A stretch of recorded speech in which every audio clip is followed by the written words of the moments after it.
The camera starts in the center. This leaves ample space behind our character to prepare for attacks, as well as room in the front. But once we start running, suddenly our rear takes up nearly the entire screen, even though enemies behind us are less of a threat since we're running away from them.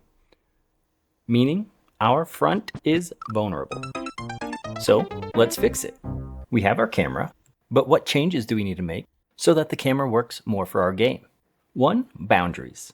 There's nothing down here, and nothing over here either. Showing this immediately breaks immersion.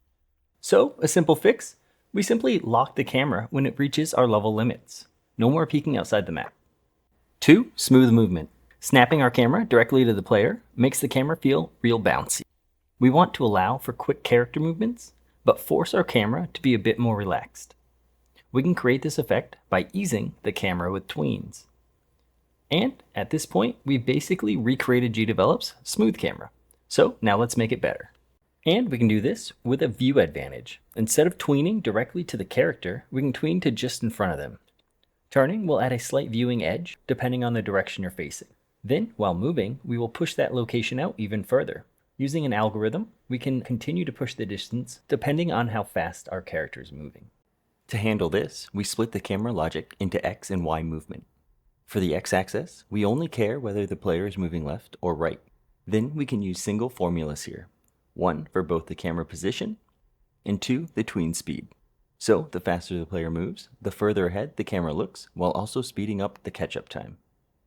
For the Y-axis, I broke it into 3 separate conditions instead. This gives us a more direct control over how the camera behaves in different situations. Both approaches work perfectly fine, but choosing to use formulas instead can help you reduce your event sheet clutter. Once everything is all put together, you end up with a camera that is constantly trying to give the player the best view possible.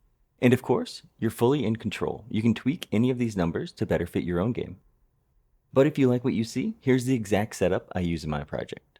We start out with a camera zone, which I didn't talk about yet. This is just an object I can add to my scene, and if the character touches it, then we completely ignore all the camera behaviors and instead look directly at that area. These are really useful for things like boss fights, secret rooms, or any special set piece moments. So I left these events here in case you wanted to use them in your own project.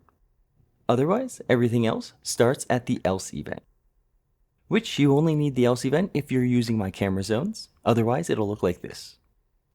First, we're going to reset our zoom to 1. And this will just reset any other zoom changes we made in the game. Next, we can apply our view advantage logic. This handles the forward camera movement based on our current move speed, as well as the extra downward push while falling.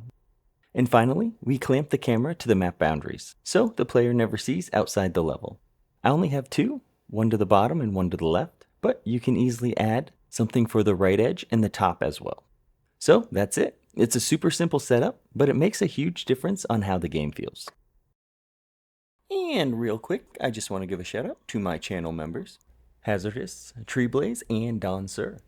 I really appreciate all your support. Thanks a bunch.